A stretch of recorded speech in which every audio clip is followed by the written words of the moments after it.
And hey, how's the audio quality on my mic? These are new headphones. Okay, cool. Let me know if it starts picking up too much background noise or something. I can switch to push to talk. I wish I could be there with you right now. I'd bake you double chocolate brownies and bring you a heating pad, massage your back, maybe fight your uterus for you. Yeah, my go-to heating pad is rice sock. It's a lonely sock, that I lost the pair to, and I filled it with rice. Basmati, I think. The variety doesn't really matter. I put some lavender in there too, for the scent, so it's like soothing when I'm feeling bad. And then I just microwave it to heat it up. Honestly, I'm kind of scared of electric heating pads. I'm sure they're nice, but I'm just paranoid about electrical fire safety, so I stick with my rice sock. On a scale of 1 to 10, how bad is the pain right now? Oh no, I'm so sorry.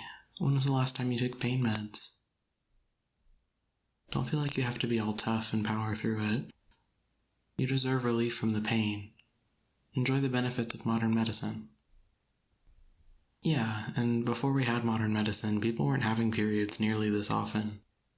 They were too malnourished or physically overworked or pregnant all the time or whatever, so it wasn't as much of a problem for them back then.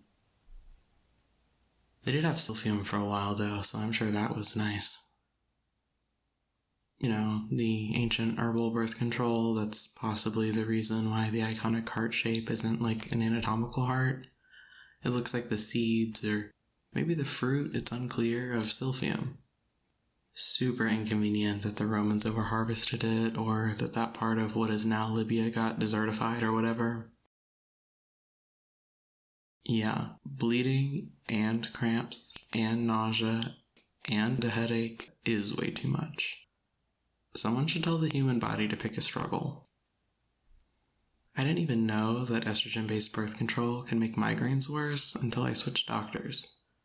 I guess that's why the pharmacist always asks you if you have any questions when you pick up meds, but how was I supposed to know that's a side effect? By reading the entire booklet every time I switch birth controls? I've been on 1, 2, 3, 4, 5, 6 different ones? Wait, no, 7. At least 7. The point is, the side effects all suck, and it might be the Roman Empire's fault. Right? It's so annoying. And feminine hygiene should refer to overpriced deodorant or something, not menstrual products. I hate that tampon and pad packaging is all boring and pink and purple and flowery. We should get some variety. I want monster truck pads. Are you really telling me that if you saw monster truck pads in a store, you wouldn't get them? Ooh, or pentagrams, so you can pretend you're summoning a demon or something. Oh, I should write a script for that. Sorry, I'm getting distracted. Oh my god, that's the worst. I hate when the sticky part of the pad sticks to my leg. It's like a wedgie, but even harder to fix when you're walking around in public. Wait, I just remembered all those fabric reusable pads people sell on Etsy. They don't stick to your leg. I bet someone has monster truck ones on there. I have some Star Wars ones, and my favorite pad has skulls on it.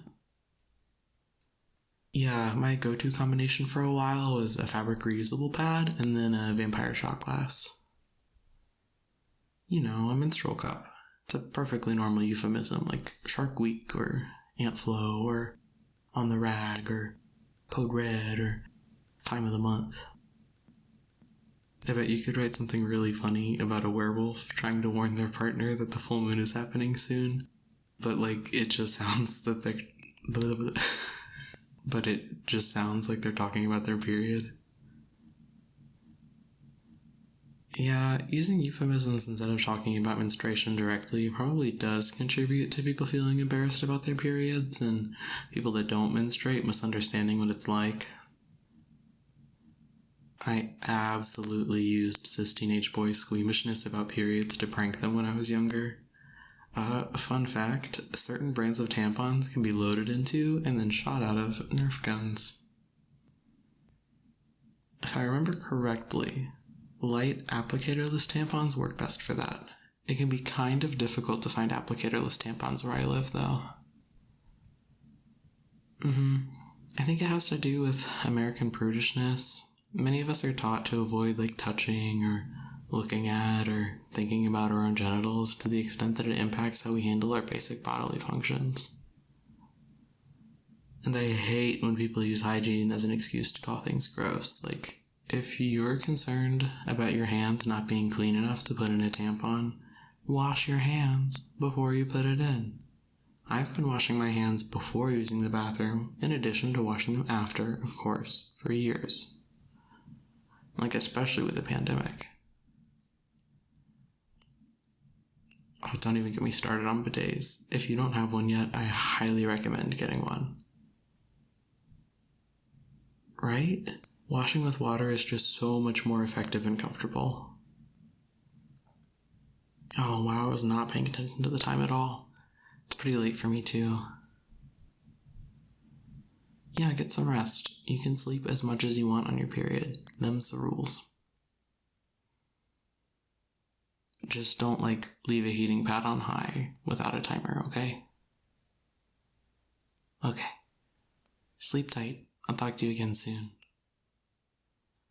Just whenever you see me active on Discord, just ask if I want to hang out on a call. I'm way more productive when I have another person there, quote unquote, with me. Yeah. Alright, sweet dreams. Good night.